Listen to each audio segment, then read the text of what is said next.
Hi guys, welcome back to part 2 of starting the Jeep jobs for the winter. Now, so I waffled on for ages in the last video, which probably bored most of you to death.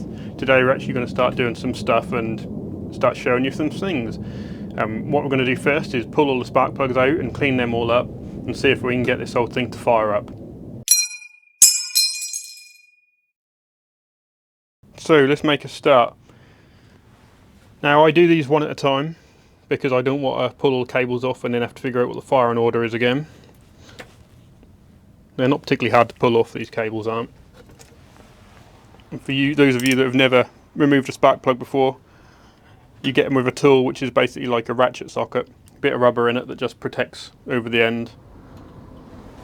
Easier to get it on without the ratchet. There you go, and she's on. So you got to be careful with these. They shouldn't be done up too tight as a rule anyway, so I just crack it loose. Now you turn it with your hand. Riveting content for you here. And as you can see, that spark plug is disgusting. Anyway, now we've got the first filthy spark plug out. All I do is get the old wire brush and give it a going over. You can see that pretty quickly that starts to clean it up. So I'll get this cleaned up and then show you what it's like afterwards with my tatty old wire brush. So here's the first spark plug after I've given it a wire brush and sanded between the contacts there. As you can see, that's looking much nicer. This makes a huge difference to the performance. So if you've got an old engine or something, and well, if you've got an old engine, you're probably way more educated than I am. But if you aren't somehow, then doing this is a massive help. Because often when you start having splutters and stuff, it can be just as simple as a bit of carbon build up on the spark plugs. And the spark plugs are fine, they just need a clean. So that's the one that I've cleaned up, and I'll pull the next one now and compare the two.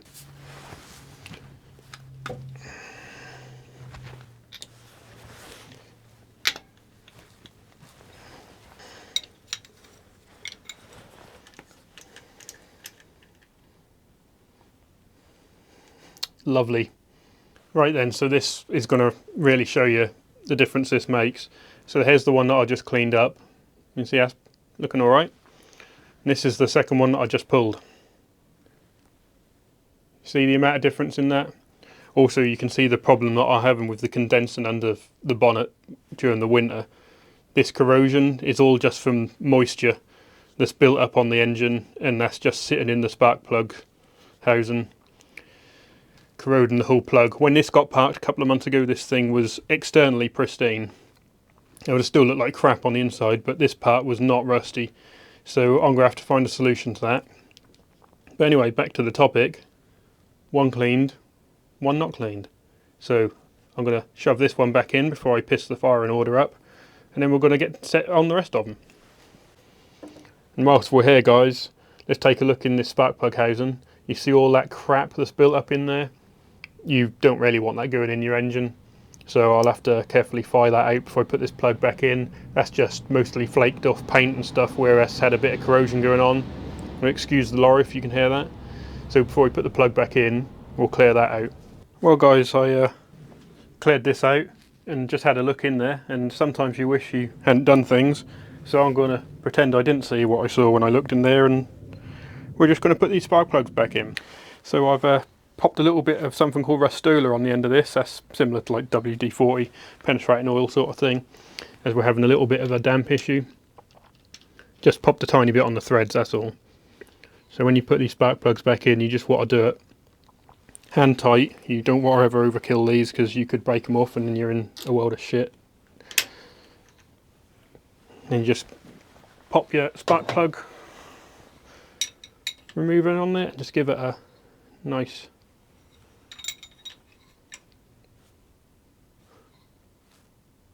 there you go. I'm always a bit worried about doing spark plugs. So you want to be snug, but only just snug, which is what that is now. And then you just get your cable. I'm just checking the inside for crap. That looks fine to me. And that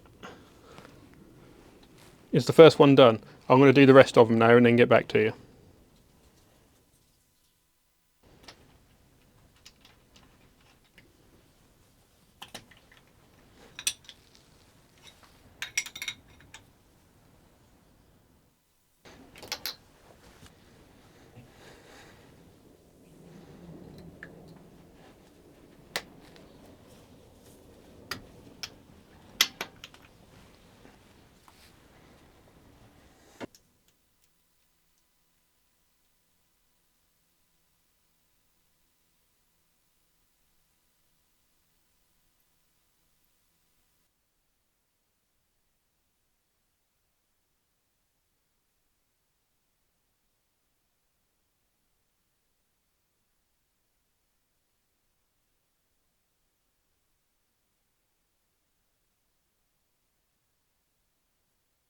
Right guys, now this last spark plug is the one that could be a pain in the arse, because this one gets a lot of water in it. Let me show you what I mean. So water, when you're out and it's really bad, comes down here and it runs. And someone put this guard in on a previous restoration to stop the water coming out, but that affected this bar and that had to be in upside down, this bar here. So I've put it back here it should be, which meant cutting a notch in the little water gully thingy. So you get a lot of wet go down into that spark plug if it's raining heavily. Now once the radiator's been out and recorded and everything, and this gets put back in, because that's what that does, that secures the radiator, we'll go round this with some silicone just to seal it up. But for now, if any spark plugs are going to cause a problem, it'll be that one down there.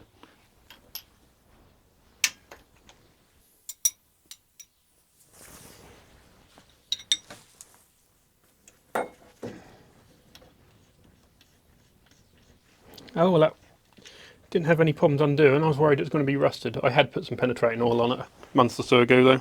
Oh yeah, she's definitely the worst one. You can really see that that's had that water sitting around the housing. She's not a happy girl. Nice and clean.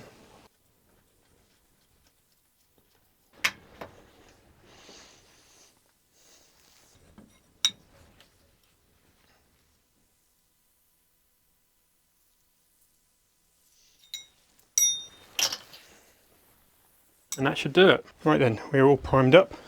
Spoiler alert, that already didn't start. The start motor was stuck. So now that's not. Let's have a go.